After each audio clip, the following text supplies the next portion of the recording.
Hai, hello, salam sejahtera Malaysia. Selamat datang ke channel Fels Lifestyle. Terima kasih kerana terus setia dan terus bersama di dalam channel ini. Tuan-tuan dan puan, apa yang berlaku kepada Tun Mahathir? Apa yang berlaku kepada Mahathir setelah beliau dikecam ataupun dicemooh? Tun Mahathir dihujani cemuhan selepas Perli Anwar sebagai bapa FDI. Oh, nampaknya kekebalan Anwar Ibrahim sebagai Perdana Menteri tidak dapat ditembusi oleh Tun Mahathir. Ada yang kata Tun Mahathir patut rehat saja. Jangan lagi ganggu Anwar, jangan lagi terlibat politik, dan macam-macam lah gesaan kepada Tun supaya rehat saja di rumah. Tapi kita dapat lihat, tengoklah apa yang Tun lakukan. Selepas Perli Anwar, beliau pula kena. Oke, sebelum kita teruskan kepada isu kita, saya kongsikan kepada Anda, ini adalah produk yang sangat bagus, sangat baik untuk sistem imun badan kita. Ini adalah molekul imun, molekul bijak. Apa kepentingan utama produk ini? Adalah untuk membina semula sistem imun badan kita menjadi kuat dan bijaksana. Kerana bila imun kita jadi bodoh, imun kita tidak tahu apa nak lakukan di dalam sistem imun, ia akan jadi bodoh dan tidak dapat melawan penyakit. Jadi dengan pengambilan molekul imun, molekul bijak ini membolehkan sistem imun badan kita mengenali sel-sel jahat dan membina sistem imun badan yang kuat untuk mencegah, untuk melawan pelbagai jenis penyakit, kencing manis, gout, darah tinggi, kolesterol, penyakit melibatkan jantung, hati, penyakit melibatkan perut, dan macam-macam lagi. Sekiranya Anda berminat, Anda boleh mendapatkan produk ini, boleh hubungi saya di nomor yang tertera. Dan tidak lupa juga, produk kami juga mengeluarkan untuk setiap masalah dalaman wanita dan seluruh masalah tentang wanita ada di dalam produk yang satu ini. Oke, baik saudara-saudara yang saya hormati. Tun Dr. Mahathir Mohamad secara sinis bersorak hore dan menggelar PM Datuk Seri Anwar sebagai Bapa FDI, pelaburan langsung asing. Namun sindirannya itu dilihat hanya dihujani cemuhan orang ramai, termasuk ada mengingatkan usia mantan Perdana Menteri 2 kali tersebut yang bakal mencecah 100 tahun pada 10 Julai ini.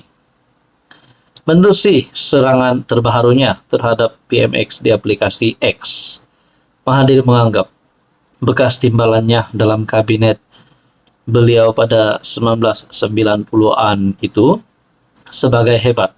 Apabila dikabarkan Itali bakal melabur RM8,13 bilion di Malaysia. Tunggu pula giliran Prancis dan Brazil lagi berbilion-bilion. Bapa FDI beraksi lagi. Sudah RM680 bilion masuk, Anda tak nampak kerana kilang-kilang itu tidak kelihatan tulisnya. Pengasas Parti Pribumi Bersatu Malaysia Bersatu dan Parti Pejuang Tanah Air itu turut menyebut tentang maha miskin yang dilihat sindiran kepada perkataan maha kaya yang sebelum ini lazim disebutkan BMX. Dalam masa yang sama, golongan maha kaya perlu bayar cukai, bukan maha miskin. Entah bagaimana, secara tidak langsung, yang miskin juga menderita, dakwa Mahathir yang pernah dilapor. Sebuah portal memiliki kekayaan sebanyak AS 40 bilion, bersamaan kira-kira RM 188 bilion. Sehubungan itu Mahathir meneruskan sindirannya yang ingin PMX mengadakan lebih kerap kunjungan ke seberang laut bagi membawa pulang lebih banyak FDI. Kita mahukan lebih banyak lawatan ke luar negara supaya lebih banyak FDI gaib akan masuk, tomah Mahathir lagi. Menjengah ke ruangan komentar, rata-rata netizen menempel Mahathir yang pada tahun 2019 pernah berkata, pihak yang kalah sepatutnya diam. Patutlah Tun cakap kerajaan tiada duit nak naikkan gaji penjawat awam sebab Tun pemalas. Buat lawatan rasmi delegasi. Terbitkan hutang saja untuk pelbagai projek mega. Apa susah? Madeni jenis pelupa. Lepas bersih 5.0 jadi PM7. Lepas itu letak jawatan. Hure, Bapak Pelingkup Negara. Orang kalah buat cara kalah, bukannya menganjing orang. Ingatlah pesanan PM7 ini, wahai Mahathir. Demikian antara kecaman warganet. Saudara-saudara, berkaitan isu ini apa komen Anda? Hai, hello, salam sejahtera Malaysia. Selamat datang ke channel Fels Lifestyle.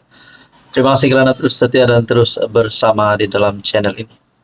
Ada satu perkara yang memalukan mungkin dan pasti menggemparkan setiap penyokong Perikatan Nasional di seluruh Malaysia. Ada satu sumber mengatakan bukan saja pejabat Perikatan Nasional tutup, pekerja juga diberhentikan. Apa dah berlaku? Laporan mengenai penutupan ibu pejabat Perikatan Nasional di Solaris Du Tamas, Kuala Lumpur, siang tadi nampaknya mengundang lebih banyak perhatian dan dakwaan.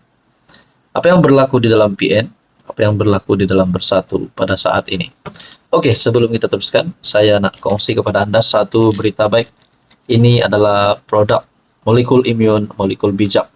Produk ini sangat bagus, sangat baik untuk imun badan kita, untuk meningkatkan kekuatan imun badan kita sehingga 437% dan mendidik imun badan kita untuk melawan pelbagai jenis penyakit.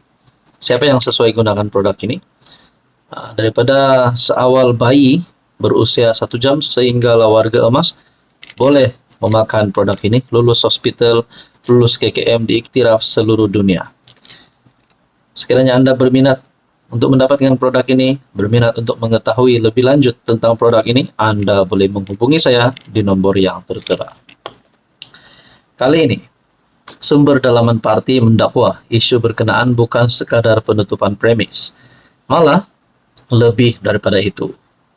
Dakwa sumber Bersatu, kaki tangan pejabat terbabit juga diberhentikan, malah dakwanya gaji mereka juga tidak dibayar. Saya nak tanyalah, satu persoalan lah, sekiranya gaji mereka tidak dibayar, adakah PN ataupun Bersatu kini sudah benar-benar tiada duit? Adakah akaun mereka dah kosong? Adakah mereka dah muflis kerana tidak mampu untuk membayar gaji pekerja? Nah, ini menjadi pertanyaan orang kampung lah macam saya. Saya tanya kawan-kawan yang bekerja di pejabat itu. Iya, mereka telah diberhentikan kerja dekat 2 bulan dan gaji tidak dibayar. Yang saya tahu dan saya dengar puncanya adalah masalah pengurusan. Saya boleh sahkan perberhentian pekerja di ibu pejabat PN sudah berlaku. Terdahulu timbalan pengurusi PN, Hamzah Zainuddin berkata, dia tidak pasti mengenai penutupan ibu pejabat PN itu kerana bukan lagi menyandang tugas sebagai setiausaha agung parti. Saya sendiri tidak pasti sebab bukan lagi setiausaha agung.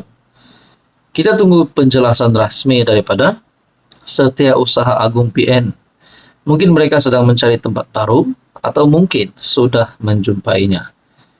Jawatan Setiausaha Agung PN disandang Adun Hulu Kelang dan bekas ahli Parlimen Gombak Muhammad Azmin Ali.